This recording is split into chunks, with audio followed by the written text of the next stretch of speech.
ఆ ముంపు నివారణకి ముందుగా మేము ప్రాజెక్టులు కట్టి ఆ పైన నగరం కడతాం అనేటువంటిది కూడా ఓ విచిత్రం. ప్రపంచంలో ఎక్కడా లేదు అట్లాంటి ఇంతవరకు. అది ఒక ఇక్కడ మనదంతా దరిద్రం ఏంటంటే చదువుకున్నటువంటి మూర్ఖులు, చదువుకున్న సన్నాసులు ఎక్కువ ఉన్నారు మనకి తెలుగు వాళ్ళలో. కాబట్టి నిర్మాణాత్మక ఎవడు ఆలోచించట్ల.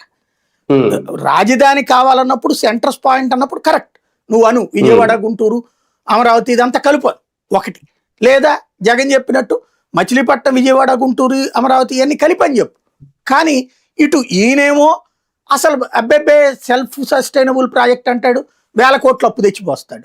అట్లాగే వరద ముంపు లేదు కానీ కృష్ణానది ముంపు లేదు, వేరే ముంపు ఉన్న దాన్ని మేము నివారణ చేస్తాం, దానికోసం దాన్ని ఏంటి సొరంగాల, దాని పేరేంటిది రిజర్వాయర్లు కట్టి వరద నీళ్ళు అందులో పోస్తాం, రిజర్వాయర్ ఎత్తిపోతల పథకాల ద్వారా వరద నీళ్ళని అవతలకు పోస్తాం, నగరం ఆ తర్వాత కడతాం.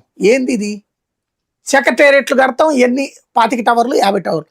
నువ్వు 100 టవర్లు కడదాం, 100 అంతస్తులు కడదాం సెక్రటేరియట్. ఏం మంత్రులు ఏమన్నా ఆడే కూర్చుని కాపురం చేస్తారే? నాకు అర్థం కాల. ఏంటి మార్పు అక్కడ? మంత్రులు రోజు సచివాలయంలోనే కూర్చుంటారా? ఇంకోటి ఆ మంత్రుల క్వార్టర్స్ అక్కడ కడతారు, బాగానే ఉంది. రోజు మంత్రులు అక్కడే ఉంటారా? ఎమ్మెల్యేల క్వార్టర్స్ కడతారు, రోజు అక్కడే ఉంటారా?